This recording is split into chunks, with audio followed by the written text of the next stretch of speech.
여러분 마가복음 3장 말씀 보십시오. 예수께서 늘 마을로 가실 때 찾아 들어갔던 곳이 회당입니다. 뭐 굳이 지금으로 한다면 교회라고 말해도 되겠습니다. 물론 이 회당에 대해 얘기는 좀 더 자세하게 해야 되겠지만, 그러나 이 얘기는 조금 뒤로 좀 물리고요.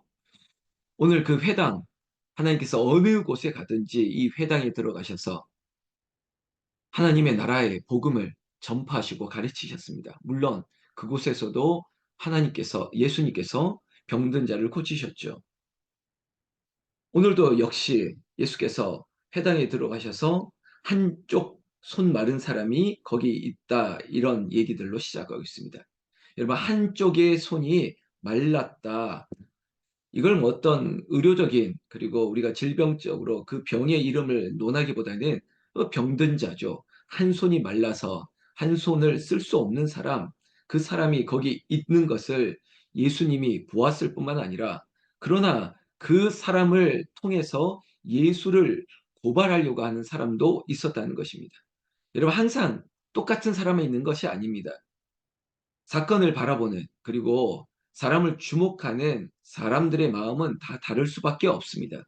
어제도 마찬가지였지만, 여러분, 금식에 대한 이야기, 그리고 안식일에 대한 이야기에 대해서 금식을 바라보는 시각이 다를 수 있습니다. 그리고 그 금식을 행하고 행하지 않는 사람들에 대한 평가도 각각 달라질 수 있습니다. 그러나 금식에 대한 얘기를 넘어 안식일에 대해서, 이것을 안식일에 할 수 있느냐 할 수 없느냐, 이런 논의조차 불필요한 하나의 어떤 큰 명제가 있죠. 안식일의 주인은 예수님이라는 거죠. 인자 대신 예수님이 안식일에 무엇을 하고 안 하고의 문제가 아니라, 안식일이 예수님이고 예수님이 주인이신 이 안식일에 예수님은 무엇이든 하실 수 있다. 이것이 참된 믿음 아닐까요? 오늘 3장 2절에 보면, 사람들이 예수를 고발하려 하여 안식일에 그 사람을 고치시는가 주시하고 있거늘. 이건 예수를 고발하기 위한 목적으로 예수님이 계시는 회당으로 들어왔고, 그리고 그 회당에 있던 한 병자를 어떻게 하는지를 한번 보겠다라고 하는 그런 시선으로 주시하고 있습니다. 그러니까 사람을 고치느냐, 병든 사람을 고치느냐, 마느냐의 문제가 아니라, 여러분, 병자를 고치는 게 좋은 일이죠. 근데 문제는 안식일이라고 하는 제한성 속에서 안식일에는 병든 사람을 고칠 수 없다라고 하는 규정, 그 규정에 위배되는지를 지금 보고 있다는 것입니다. 여러분, 예수님이 왜 이 상황을 모르시겠습니까? 사람이 속으로 무엇을 생각하는지도 다 아시는 예수님이 왜 모르시냐고요. 그럼에도 불구하고 고발하려고 하는 이 상황에 그저 좀 숨어서, 아니면 조금 이 타이밍을 지나서 어떻게 해보시는 게 아니라, 오히려 더 공개적으로 3절에 보면 그 손바른 사람에게 이르되 일어나라, 그것도 한가운데 일어나라, 일어서라, 이렇게 얘기하고 있습니다. 여러분, 눈치 보거나 물러서지 않습니다. 자, 일어서세요. 보는 앞에서 고발하려고 하는 사람이 있다는 것도 알고, 그래도 일어서세요. 그리고 예수님께서는 4절에 보면 그들에게 이르시되, 여러분, 그들이 누굴까요? 앞서 말했던 고발하려고 했던 사람들이 그 사람들입니다. 그 사람들에게 말하고 있습니다. 안식일에 선을 행하는 것과 악을 행하는 것, 생명을 구하는 것과 죽이는 것, 어느 것이 옳으냐 하시니 그들이 잠잠하거늘. 그럼 생명을 구원하는 게 중요하죠. 이 긴박성을 논해서, 아니야, 그렇게 죽을 아주 긴박한 상황이 아니면 좀 참았다가 안식일이 지나서 그 다음날 하는 게 율법이야, 이렇게 말하는 게 진짜 율법인지, 아니면 정말 살리는 게 법인지 죽이는 게 법인지. 여러분, 법에도 눈물이 있다, 이런 뭐 표현도 쓰지 않습니까? 근데 율법, 안식일에 선을 행하는 것, 악을 행하는 것, 생명을 구하는 것, 죽이는 것, 정말 안식일의 규례, 법은 선과 악, 생명과 생명을 살리느냐, 죽이느냐, 어느 것이 더 옳은지를 판단해 보라고 얘기하고 있습니다. 4절에 예수님의 말씀에 그들이 잠잠했다라고 얘기하고 있습니다. 여러분, 잠잠해야죠. 예수님의 말씀 앞에 누가, 그럼에도 불구하고 5절 보십시오. 그들의 마음의 완악함. 여러분, 그저 잠잠했을 뿐 이 상황을 넘어서려고 하는 것이지 회개하고 하나님께로 돌아가려고 하는 마음이 아닙니다. 5절 그들의 마음이 완악함을 탄식하사 노하심으로 그들을 둘러보시고 그 사람에게 이르시되 내 손을 내밀라 하시니 내밀매 그 손이 회복되었더라. 여러분, 예수님께서 그래 이러지도 못하고 저러지도 못하고 그저 침묵하는 것이, 잠잠하는 것이 옳으냐? 하나님께서 분노하신 것입니다. 그래 너희들이 이렇게 말했는데도 어느 편에 서지 않겠느냐? 지금 예수께서 이렇게 말했으면 선을 행하야죠. 아니면 그래 사람을 살리는 게 맞습니다 라고 인정해야 되는데 그렇지 않는 그들 앞에 분노하고 실망하시면서 예수님은 당신의 일을 하셨습니다. 예수님의 일이 뭡니까? 결국은 고치는 거죠. 낫기를 원하느냐? 낫게 하시는 겁니다. 하실 수 있다면 고쳐달라고. 예수님이 왜 하실 수 없겠습니까? 불쌍한 영혼들을 고치시는 겁니다. 죽어가는 영혼들을 살리는 겁니다. 그런데 6절 말씀 보십시오. 그렇게 회복되었습니다. 한쪽 손 마른 사람이 예수님으로 말미암아 회복되었습니다. 그런데 앞서 잠잠했던 사람 옳으냐 살리는 것이 어떠냐 이런 앞에 말하지 않았던 이 바리새인들이 예수님께서 결국은 안식일에 병자를 고치셨네. 이 일이 결국은 6절 말씀 헤롯 땅과 함께 어떻게 하여 예수를 죽일까 의논하니라. 여러분, 결국은 유력한 사람들 바리새인들이 주도했고 헤롯 땅과 그리고 당시의 지도자들 유대인들과 함께 예수를 죽일까 의논하기 시작했다는 겁니다. 여러분, 분명히 어떤 범죄 혐의를 씌워야 되지 않겠습니까? 바로 하나님의 율법, 결국 이것은 신성모독이다라고 하는 그런 죄가를 씌우려고 하겠죠. 자, 예수님께서는 그럼에도 불구하고 이 일 이후에 또한 7절에 보면 제자들과 함께 바다로 물러가셨다고 얘기하고 있습니다. 그러니까 예수님이 가던 곳마다 오늘 7절에도 나오지만 큰 무리가 따랐습니다. 갈릴리에서부터 심지어 8절 유대와 예루살렘, 이두메, 요단강 건너편, 두로, 시돈 근처에 많은 무리가. 여러분 이 말을 우리가 어떤 지역적인 명칭을 얘기해서 잘 알아듣기 힘들겠죠. 우리로 한다면 전국 팔도에서 사방에서 사람들이 예수가 있다라고 하는, 예수님이 오셨다라는 소식만 들면 크게 큰 무리가 나왔다는 것입니다. 9절을 보니까 예수께서 얼마나 많은 사람이 있었는지 이리 몰리고 저리 밀리다가 마치 바닷가로 밀리다가 어디 설 자리가 없어서, 지금으로 우리가 어떤 그림을 그리지 않습니까? 작은 배를 대기하도록 제자들에게 명하셨으니, 여러분 배로 올라타실 수밖에 없을 정도로 사람들에게 밀려 오지 않았겠습니까?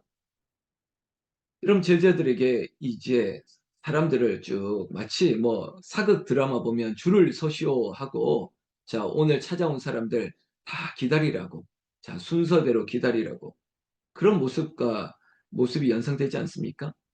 10절 말씀 예수님께서 많은 사람을 고치셨으므로 병으로 고생하는 자들이 예수를 만지고자 하여 몰려왔음이로다. 자, 이렇게 오는 사람의 이유는 뭐냐? 고침받기를 원했다는 거죠. 여러분, 우리도 마찬가지입니다. 예수님이 우리를 고쳐주시길 원합니다. 우리의 약함을 고쳐주시길 원합니다. 심지어 11절 더러운 귀신들도 어느 때든지 예수를 보며 엎드려 부르짖어 이르되 당신은 하나님의 아들이다. 여러분, 귀신들도 하나님의 아들이라고 인정할 수밖에 없습니다. 물론 예수께서 자기를 나타내심을 경계했죠. 사람들에게 경고했습니다. 여러분, 지금 이 얘기는 하나님의 아들, 하나님의 나라, 하나님의 아들 예수 그리스도에 대한 자신을 드러내는 일에 아직도 아직도 아직 비유로 그리고 조심하고 있다는 것입니다. 13절. 지금 보십시오. 예수님은 바닷가에서도 또 이제는 13절에 보면 산에 오르고 있습니다. 참 예수님 정말 쉴 틈도 없으십니다. 가는 곳들마다 회당에서 가르친다고, 복음을 전파한다고, 그리고 만나는 사람들에게 병을 고치느라고. 13절 산에 오르사 자기가 원하는 자들을 부르사 나온지라. 도대체 원하는 자들이 뭘까? 여러분, 제자를 부르신다는 것은 예수님의 사역에 협력할 사람을 찾는다는 것입니다. 하나님의 나라, 이 복음을 전파하고 가르치고 병 고치는 일에 예수님 혼자 그분이 인자이시기 때문에 이 땅에서 그 일을 함께할 사람들, 이 하나님의 나라를 위한 제자들을 세우기 위해서 이제 부르시고 있습니다. 앞서도 베드로와 안드레와 야고보, 요한 이런 제자들을 불렀던 사건이 있지 않습니까? 자, 오늘 그 사건에 더하는 일들이 있습니다. 왜 세우냐? 14절. 자기와 함께 있게 하시고 또 보내사 전도도 하며 귀신을 내쫓는 권능도 가지게 하려 하심이로라. 말씀드렸죠? 하나님의 나라를 전파하고 그리고 가르치고 고치는 일에 그 일을 함께 하기 위해서 그리고 자기와 함께 있게 하기 위해서 또한 그 일을 감당할 사람들에게 권능을 주시기 위해서 16절 이 열두를 세우셨으니 부르신 사람들이 열둘이라고 얘기하고 있습니다. 마치 12지파의 열둘처럼 완전한 숫자 열둘처럼 그 열둘을 세우는 이름들을 우리에게 기록하고 있습니다. 시몬에게는 베드로란 이름을 더하셨고 결국 우리는 시몬이라고 얘기하지 않죠. 물론 시몬 베드로라고 얘기하시기도 하는데 제자들의 이름을 부를 때 베드로부터 시작합니다. 자, 베드로와 그리고 야고보와 요한 또 우리의 아들이라고 이름을 붙였던 이 사람들 특히 야고보와 요한이 나중에 언젠가는 한번 요한에 대한 재조명을 할 텐데 우리의 아들이래요. 여러분 번개, 천둥신 이런 거 아니겠습니까? 글쎄요. 이 사람의 성격이 어떠했는지 모르겠습니다. 자, 이걸 좀 뒤로 하고 나머지 이름들을 좀 봅시다. 안드레 빌립 18절부터 바돌로메와 마테와 그리고 도마와 야고보와 드데오와 가다닌 시몬이며 이런 베드로부터 시작해서 그리고 마지막 가롯 유다 19절에 또 가룟 유다니 이렇게 끝냅니다. 열둘을 세우셨습니다. 그러나 열둘 중에 마지막으로 거론됐던 가룟 유다에 대한 마가복음의 기록은 한 줄로 명확하게 정의하고 있습니다. 예수를 판 자더라. 예수를 판 자더라. 여러분 열두를 세웠다. 완전한 제자였다라고 말할 수 없는 것은 여러분 하나님이 하는 일에 그럼 왜 이런 예수를 팔 사람을 세웠습니까? 이 또한 하나님의 계획 가운데 있었던 거죠. 이 또한 예수를 통한 구원의 역사를 위한 하나님의 계획과 섭리 안에 있었던 것입니다. 열둘. 여러분 오늘 우리에게 주신 이 마가복음 3장의 오늘 말씀 가운데 우리가 받는 교훈은 무엇입니까? 예수님은 그저 하나님 나라 그 자체가 되십니다. 예수님이 인자가 되십니다. 예수님께서 메시아 이 땅을 구원할 자이십니다. 예수님을 믿고 예수님을 따르는 것입니다.